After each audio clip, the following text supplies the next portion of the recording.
मैं चाहता हूं कि भारत में एक राष्ट्रीय बिरयानी आयोग बने।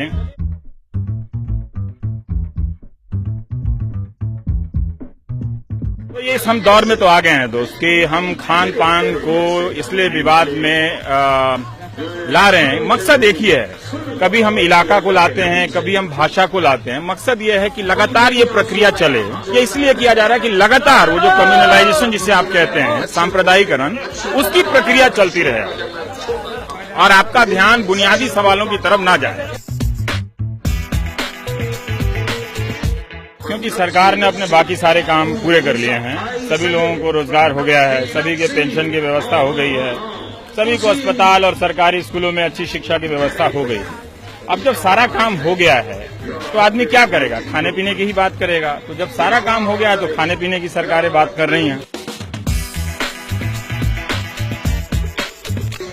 मेरा एक आइडिया है, मैं चाहता हूं कि भारत में एक राष्ट्रीय बिरयानी आयोग बने और उसमें उनको न्यायिक पावर मिले और जो लोग सदस्य बनाए वो सदस्य हों जो बिरयानी खाने के शौकीन हों। वही लोग तो सैंपल टेस्ट करके बताएंगे ना कि बिरयानी कैसी है। मतलब बिरयानी में क्या है, इसके अलावा ये भी टेस्ट हो कि बिरयानी कैसी है कि नहीं।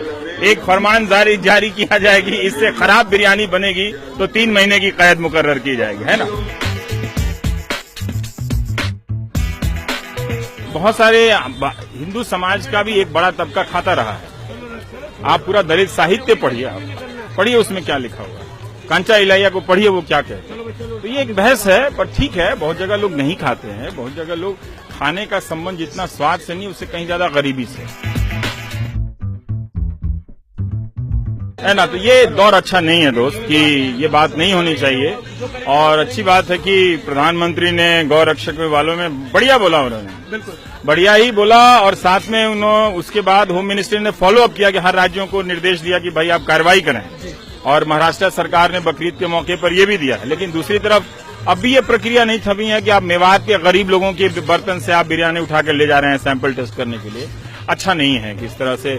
उनको क्या मालूम कि वहां पर बैन है कि नहीं है, उनको कानून की कितनी जानकारी है, ये भी तो हमको देखना पड़ेगा ना। गरीब और कमजोर आदमी को समझना पड़ेगा कि उसके खिलाफ एक व्यवस्था बन रही है। मैं इसे षड्यंत्र नहीं कहता, एक व्यवस्था बन रही है कि किसी तरह से उसकी आवाज को बाहर कर दो सिस्टम से।